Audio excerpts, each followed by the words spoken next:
अब डॉक्टर्स के साथ हॉस्पिटल में दोनों को ढूंढने लगते हैं। जेसन अब जल्द ही डॉक्टर और गार्ड्स को लेकर उसी लोकेशन पर जाता है जिस पर कि लिवाई एना को ले गया। हालांकि लिवाई ने वहां जाते हुए गाड़ी भी चेंज कर ली, लेकिन फिर भी जेसन को उनकी एग्जैक्ट लोकेशन का पता कैसे चला, ये बहुत बड़ा राज है जो कि आगे रिवील होगा। तो वहीं लिवाई एना के साथ बेस के अंदर जाकर एक स्टोर किए गए बॉक्स को खोलता है। इसमें एक हाईली एडवांस्ड जैकेट रखी हुई थी और वो उसे खुद पहनकर उसे एक्टिवेट करने लगा कि अब तक यहाँ पर डॉक्टर्स और उसके गार्ड आकर उसे पकड़ने आ गए। लेकिन डॉक्टर के पहले ऊपर जाने से लिवाई अब उसे भी हिप्नोटाइज कर खुद को नीचे कूदने को कहता है, जबकि नीचे से जेसन चिल्लाए जा रहा था कि लिवाई को अभी रुकना होगा। लेकिन लिवाई के अनुसार वो कुछ भी हो जाए एना के साथ इस दुनिया से निकल जाएगा, यानी कि लिवाई जेसन को पहले से जानता है। और तभी वो एना को पकड़कर सीधा नीचे कूद गया। लेकिन अब जैसा उसने सोचा था वैसा कुछ नहीं हुआ। उसकी जैकेट ढंग से एक्टिवेट नहीं हुई और सेफ्टी वायर्स के बंधे होने से एना बच गई और लिवाई बेहोश हो गया।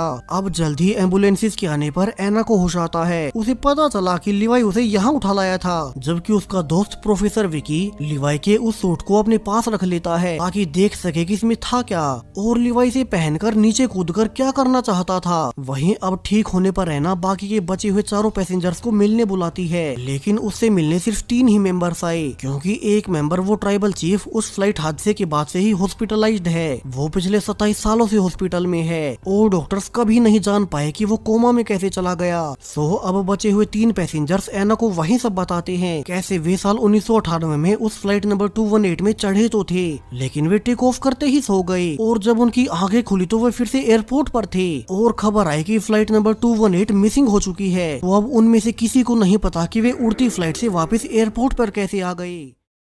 दूसरी ओर लैब में विकी लिवाई की जैकेट को एनालाइज करते हुए ये देखकर हैरान रह गया कि इस जैकेट में बहुत ही एडवांस्ड टेक्नोलॉजी लगी हुई थी। ऐसी टेक्नोलॉजी उसने आज से पहले कभी नहीं देखी। सिर्फ इतनी छोटी सी चिप्स में अनगिनत पावर प्लांट्स जितनी एनर्जी। अब विकी के अनुसार ये टेक्नोलॉजी कैसे भी करके इस दुनिया की नहीं हो सकती। वही सैम जो कि प्लेन की रिकॉर्डिंग को रिकवर कर रहा था, उसे अगली लाइन सुनाई दी और वो घबराकर एना को जेसन से सावधान रहने को कहता है, क्योंकि उसके अनुसार उसने फ्लाइट की रिकॉर्डिंग में जेसन की आवाज सुनी, यानी कि जेसन भी साल 1998 में उसी फ्लाइट नंबर 218 में मौजूद था, जो कि अब उनके पास आकर इसी केस को सोल्व करने को कह रहा है। एना ये सब सोच ही रही थी कि जेसन फिर उस फ्लाइट से बच कैसे गया कि अब पूरी ही लैब में एक तेज वाइब्रेशन होने लगी, जिससे कि एक एक कर सभी लोग नीचे गिरने लगते हैं। इंसानी शरीर ऐसी आवाजों को सहन नहीं कर सकते। तभी तड़पते हुए एना को जेसन अपनी ओर आते हुए नजर आया और सरप्राइजिंगली उस पर इन आवाजों का कोई असर नहीं हो रहा था।